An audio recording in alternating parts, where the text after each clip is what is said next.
प्यासा कौवा।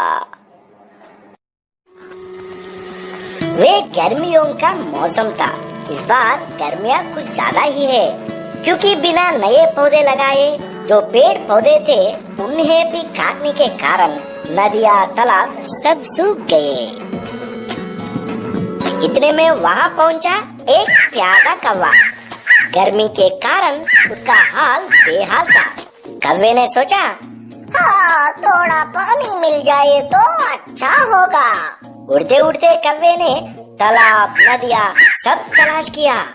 गर्मी के कारण सब सूख चुके थे। कौवे का प्यास और भी बढ़ने लगा। कौवे ने कहा, हे भगवान, कहीं से भी एक घूंट पानी पिला दे। कहते हुए अपना खोज जारी रखा। इतने में उसको एक कुआं नजर आया। कुआं को देखकर कौवे ने कहा, भगवान की कृपा है, मुझे कुआं नजर आया। जैसे ही कौवा कुएं में देखा तो कुआं बिना पानी सूखा पड़ा है। हे भगवान, कहते हुए ये कौवा वहाँ से उड़ गया।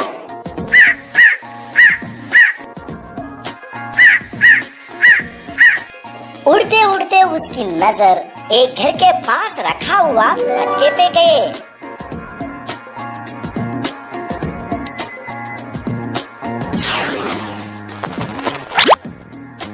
जैसे ही उसने मटके के अंदर देखा, बहुत निराश हुआ और कहा है,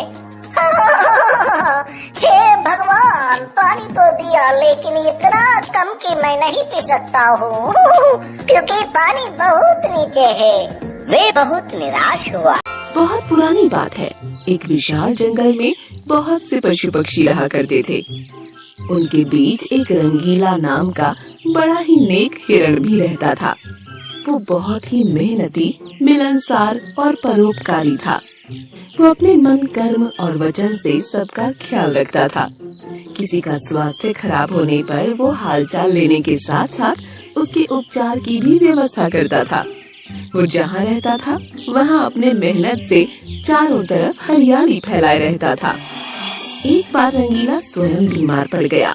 उसे ऐसा बुखार चढ़ा कि उतरने का नाम ही नहीं ले रहा था। उसने स्वयं कुछ जड़ी बूटियाँ खाईं, लेकिन कोई लाभ नहीं हुआ। उसकी बीमारी की खबर जंगल में फैल चुकी थी, लेकिन उसे देखने के लिए कोई नहीं आया।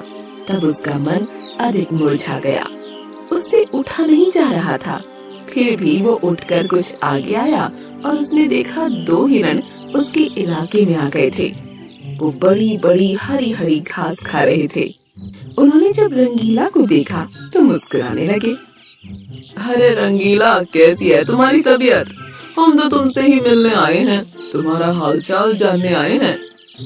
हाँ रंगीला, हमने सुना तुम्हारी तबीयत बहुत खराब है, तो हमसे रहा नहीं गया, इसीलिए चले आए हैं। अब बताओ कैसी तबीयत है? तबीयत में कुछ फर्क नहीं आया है, अब कोई दूसरी दवा लेनी पड़ेगी। हाँ, अच्छी दवा लेना, अपना ख्याल रखना। तुम आराम करो, हम चलते हैं। रंगीला मुड़कर अपने अड्डे की तरफ चला और इधर ये दोनों हिरण फिर से रंगीला के इलाके की हरी हरी घास खाने लगे।